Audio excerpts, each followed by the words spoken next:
Welcome back to the Watch Shed. It's been a few weeks since I posted any videos. Just been busy with more important things than watches. And probably really never had anything to post about, but here I am. I've got a little story about this little gem. I think it's like a 1980s. I'll be asking you if you can figure it out shortly, once I give you some better photos, video quality, just better video quality than I'm getting right now from this camera phone. It says high tech. It's a high tech quartz, water resistant. It's 41 millimeters without crown, 45 millimeter diameter with the crown. Yeah, I'll give you a second. Here you go. It definitely looks like just a really cheap version of a Seiko Arnie.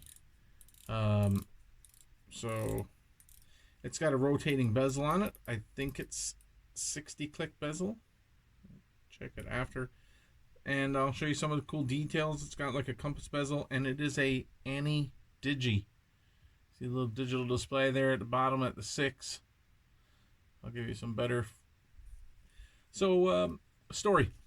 I paid $40 for like 8 watches off of an older fella. None of them were working. Probably a year and a half, 2 years ago now, before COVID for sure. And there was a pair of these. It was a twin of them. The one that was working the best, I cleaned up, gave to my brother. It was in better condition. The bezel printing was in better condition than this one. And this one appeared to have a problem with the hands, where on times, certain times, the analog, the set of hands would slip.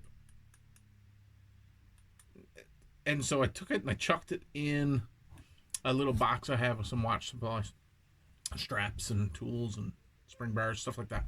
I just threw the watch head itself in that box, and part of me thinks that I tried to pinch the hands tighter, but I can't remember. But I took it out the other day and I started messing with it, just trying to stand it up and give it a little flick, because the hands were like, appeared to be loose and didn't quite move as they should.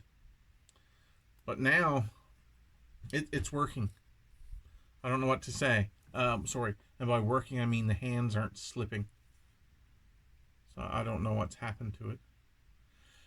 So yesterday I took the stupid camera. It's the evening here.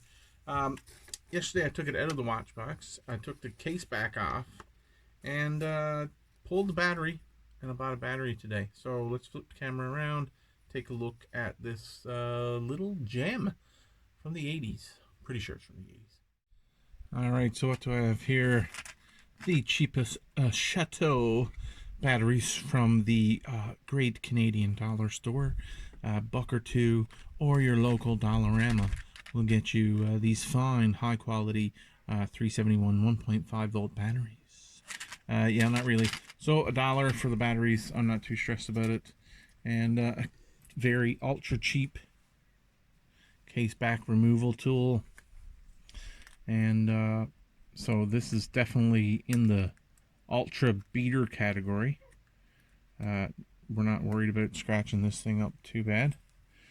So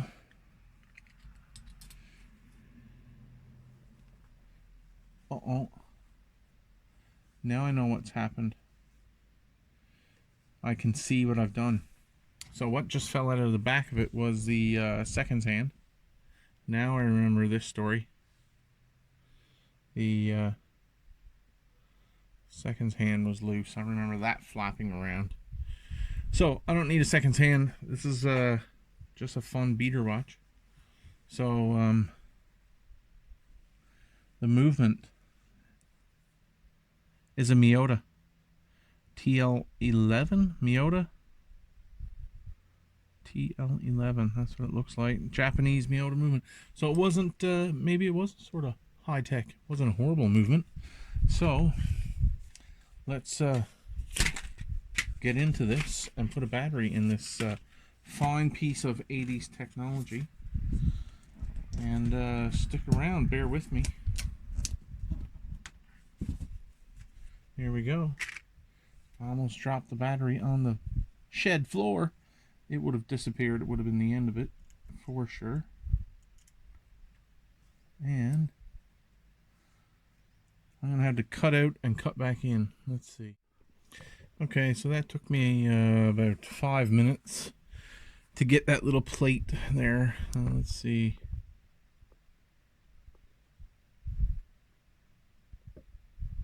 That little plate right there. The holder for the battery in place. And so yes, as soon as it was in place, it started up. So the digital display is on and blinking, ready to be set. So yeah, here you go. Nice little, I don't know, like a circuit panel of some sort, insulator. There's a little O-ring, a gasket around that plate. And it just says water resistant to 10 atoms. So let's see if we can get this close up. Oh, there you go. Turn it over and let you see the inside of this thing. So a simple quartz movement, but a Miyota, a respectable brand name nonetheless, inside this watch. So I'm looking forward to having a bit of fun with this classic beater. I mean, I don't even know. Is there any info on this thing that would tell me year, production year? Again, if I give you enough information, maybe someone can help me. Japan, unadjusted, 1 joule. TL11 Miyota. I'll take a look at that later myself and see what I have there. So, I'm not a good cameraman. I'm in front of the camera, blocking the view.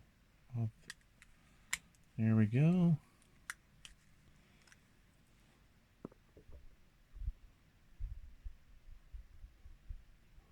Okay. Oh, my dogs aren't happy about something. You hear them in the background. So a respectable little movement in this high tech, and this is a NATO from Toxic NATOs, now Ute NATOs, Toxic NATOs. So yeah, I'm looking forward to that. Let's set the time. So that's working decent. It is just about 7:15. So here you go for 7:15. There's a bit of loom. Let's check that out for a second. Just the tiniest bit of loom in there. Alright, and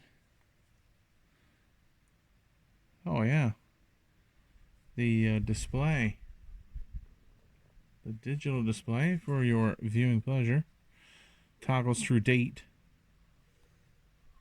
1/1 Sunday, 12:05. So it's been 5 minutes since the battery put in.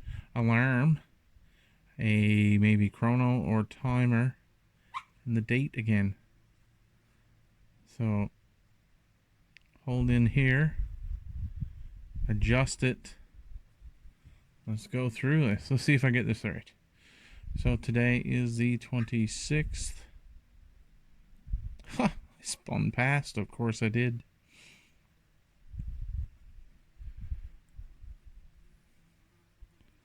And it is I spun past it again. June, and it is Monday. I can't tell what's blinking down there in the bottom, but something is. The time. Let's see. We can set the time here. Seconds. It is 15, 16 almost. Let's set it to 15. It is 7. Let's see if it goes to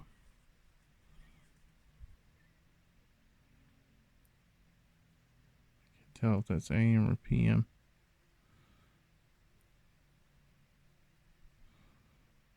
AM.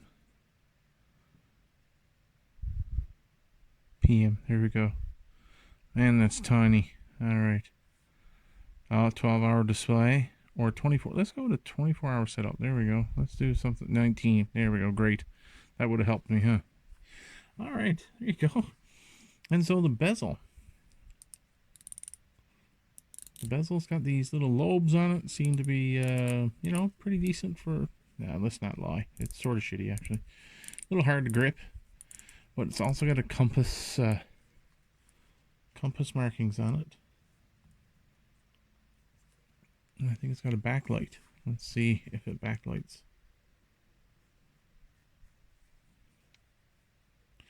No, that just toggles through the times. Or through the modes, I should say. And let's see. Where's my helmet when I need one? Huh. So, there you go. High-tech little beater. I had 8 watches for $40. This was one of those in that pile. No seconds hand. The seconds hand was loose and fell off, and I'll chuck it, I guess, later. But on a NATO, 41 millimeters, a respectable little beater. No worries, not stressed.